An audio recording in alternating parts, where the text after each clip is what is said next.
С учетом предложения возглавить список партии, заняться партийной работой и при удачном выступлении на выборах моей готовности заняться практической работой в правительстве, я считаю, что было бы правильно, чтобы съезд поддержал кандидатуру председателя партии Владимира Путина на должность президента страны.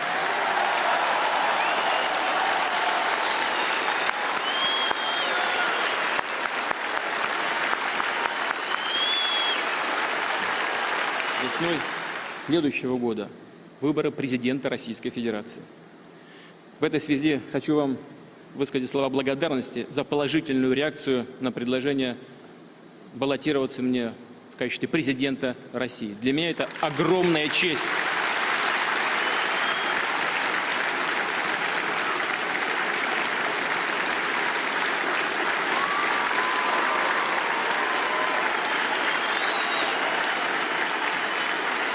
После избрания президента предстоит формирование правительства Российской Федерации. Уважаемые друзья, все это чрезвычайно важные этапы создания базовых условий для политической стабильности в России, без которой мы не сможем с вами не поступательно развивать экономику, не обеспечить повышение уровня благосостояния наших граждан. Но первый шаг на этом пути – это, как мы с вами говорили, выборы Государственной Думы. И в этой связи я хочу обратиться ко всем, кто находится в этом зале, ко всем членам партии «Единая Россия», ко всем нашим сторонникам. Хочу обратиться ко всем гражданам России.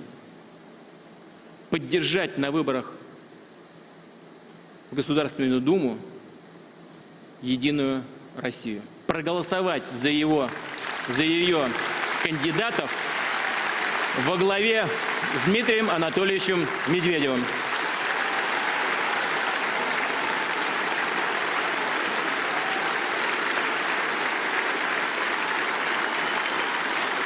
Уверен, что «Единая Россия» победит, и, опираясь на общенародную поддержку, Дмитрий Анатольевич сможет создать новую, эффективно функционирующую, молодую, энергичную управленческую команду, возглавит правительство Российской Федерации для того, чтобы продолжить работу по модернизации всех сторон нашей жизни. Спасибо большое за внимание.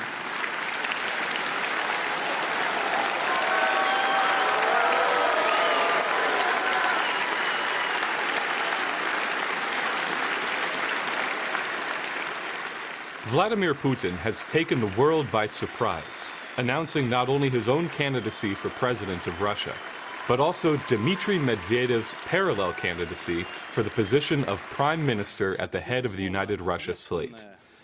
With this announcement at the National Convention of the United Russia Party, Putin caught the world off balance.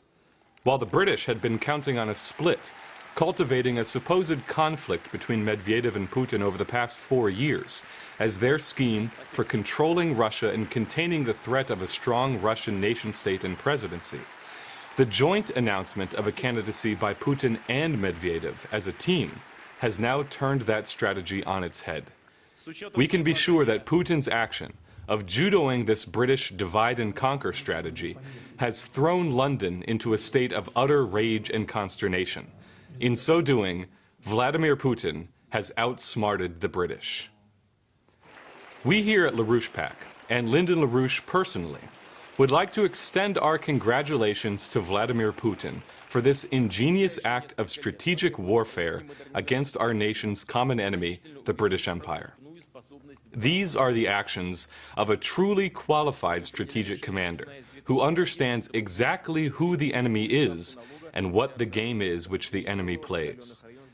As we can see with Putin's bold moves this weekend, in combination with the development agreements between Russia and China on space, rail, and nuclear, including the Russians' intention to go for a rail connection across the Bering Strait, a potential Great Pacific Alliance is now in the making.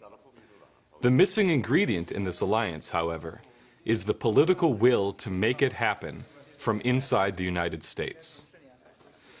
Therefore, now it's time that we in the United States reciprocate Putin's victory. We have to follow up on Putin's announcement by making another move from here, which will take the empire by surprise, to throw Barack Obama out of the White House immediately. He is a perfectly qualified candidate, not for president, but for the 25th Amendment, Section 4. He's certifiably insane, not to mention being a British tool, and therefore should not be president in a time of crisis. Obama is the only obstacle right now standing between us and an all-out geopolitical revolution towards this Great Pacific Alliance, which represents the only possible future for a world which is now watching the implosion of the transatlantic system.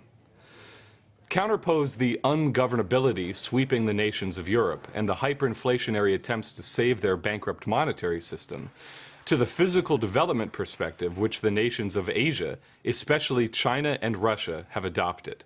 And then ask yourself, why does this president insist on pulling us down with the sinking transatlantic ship? Why would anybody in their right mind continue to make excuses for this administration when all the evidence shows that he is working for the enemy against the interests of this nation?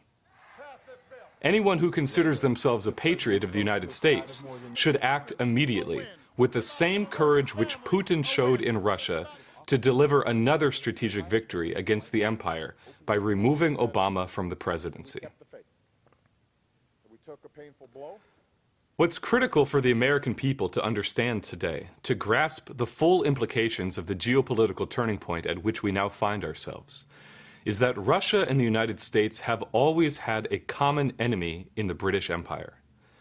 Since Catherine the Great came in on the side of the American Revolution with the League of Armed Neutrality, to Russia's threats to declare war on Great Britain during our Civil War if the British came out in support of the Confederacy, the best minds in both Russia and the United States understood that our nation's common interest lay in defeating the British Empire. And Franklin Roosevelt kept this alliance alive during World War II, making very clear to Winston Churchill that he intended to work directly with Russia, and China too, after the victory against Hitler was achieved, to bring an end to British colonialism by developing the economic potential of every nation on the planet. This strategic vision of Roosevelt's, however, has been in a state of suspended animation for 65 years, since his untimely death. And the British have been desperate to prevent its resurgence by attempting to pit the United States, Russia, and China one against the other through the era of the Cold War and in the 2 decades since, in addition to inducing each nation individually to destroy themselves from within. The British very well know that a Russian-American-Chinese alliance will eliminate any chances of their empire surviving, and a resurgence of Roosevelt's strategic vision will unleash a completely new era for humanity, driven by explosions in scientific achievement and technological potential for the entire human race.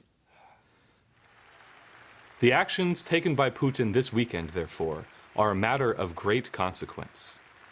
Contrary to the internal destabilization strategy that the British have tried to play between Medvedev and Putin, the assurance of political unity and strength among the leadership of Russia, oriented as they are now around upgrading the physical economic potential of much of the landmass of Central and East Asia, and extending a hand to the Americas across the Bering Strait, presents a solid keystone around which to organize a global strategic revolution.